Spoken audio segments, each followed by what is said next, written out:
Selamat pagi, salam sejahtera untuk kita semua.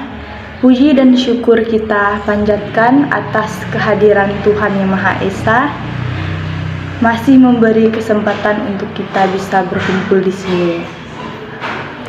Baik, tujuan dari saya membuat video ini adalah untuk memenuhi tugas perkuliahan, menyimak komprehensif dan kritis, yang berjudul Pembelajaran Bahasa Indonesia di kelas tingkat SMP dan SMA. Baik, di sini tema materi yang saya ambil adalah pembelajaran bahasa Indonesia di tingkat SMP.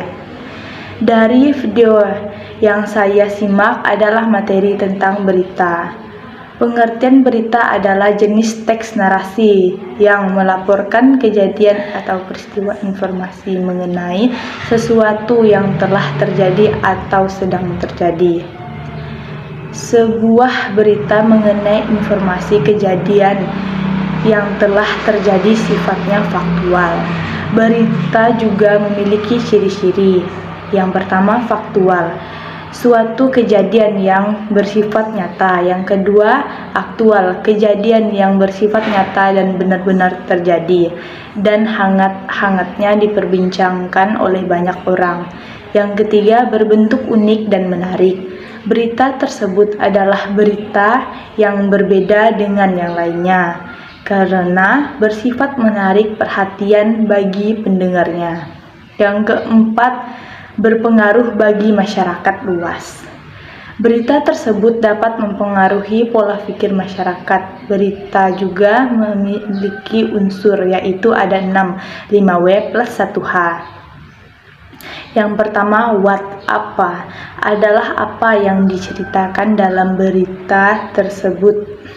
Yang kedua, who, siapa, adalah keterangan tentang orang yang terlibat dalam peristiwa tersebut.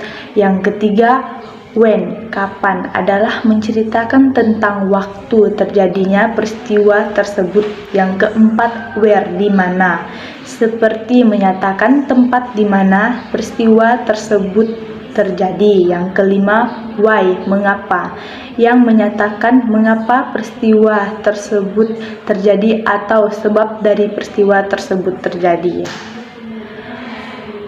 How, bagaimana, adalah menjelaskan kejadian atau terjadinya peristiwa tersebut. Nah, baik, dari video tersebut seorang guru menggunakan infokus untuk media pembelajaran kepada peserta didiknya. Di dalam video tersebut, gurunya sedikit kurang aktif terhadap peserta didiknya. Penjelasannya terhadap materi sedikit, hanya memfokuskan kepada tugas atau soal. Sebenarnya pada tingkat sekolah menengah pertama masih sangat perlu dibimbing sepenuhnya atau dijelaskan secara detail atau diberikan sebuah contoh dari berita tersebut. Karena kebanyakan